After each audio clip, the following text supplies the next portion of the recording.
Aujourd'hui, une fois n'est pas coutume, un cri.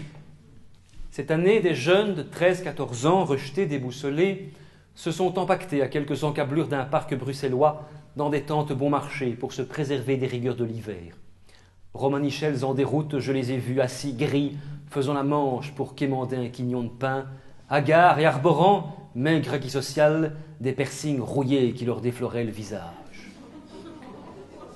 Cela sentait la bière et l'urine.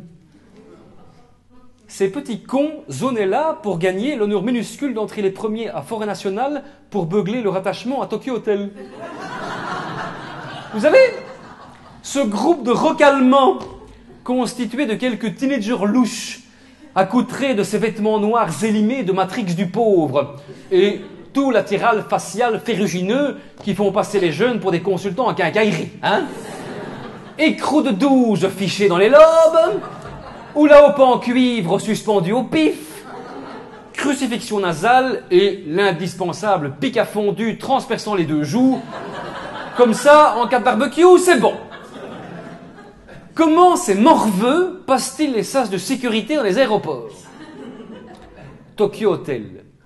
On dirait la parodie d'une parodie des inconnus. Et le chanteur, là, Bill, le fruit des amours entre Marilyn Manson et Barbie sous barbiturique. Mi-hermaphrodite, ou le contraire, cette gravure manga arbore une coiffe de cheveux qu'il a dû mettre les 15 doigts dans la prise. Bon, j'ai pris de l'antivomitif et j'ai écouté 3 titres des mégastars teutones.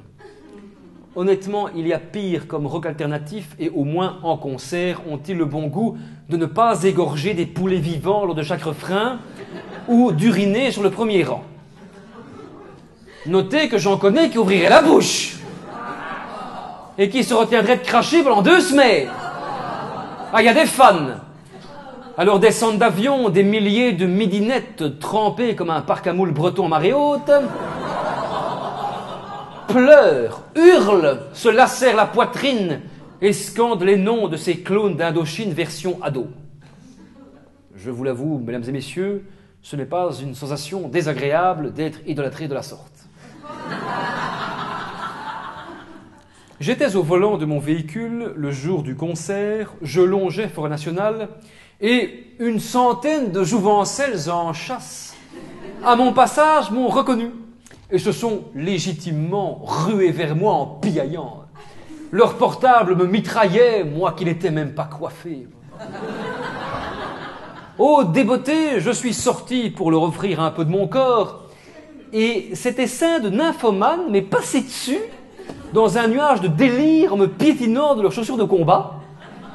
Je n'avais pas remarqué que la limousine des 4 puceaux cryptogothiques s'était rangée derrière moi, dites donc. J'étais là, couché au milieu de la chaussée, tout seul, avec un poster de Tokyo Hotel fiché dans la bouche et une douzaine de serviettes hygiéniques qui me recouvraient le corps. Un policier s'est approché de moi, il m'a attrapé par le col et il m'a dit « Et alors, le skinhead ? On obstrue la voie publique ?» Je lui ai répondu « Oh ouais, c'est ça l'allemand, je comprends rien. Allez, schnell au trou. Quoi ? De moi vous osez vous fouter, 2 balles pour fou et 2 balles pour fou. Et à la semaine prochaine !»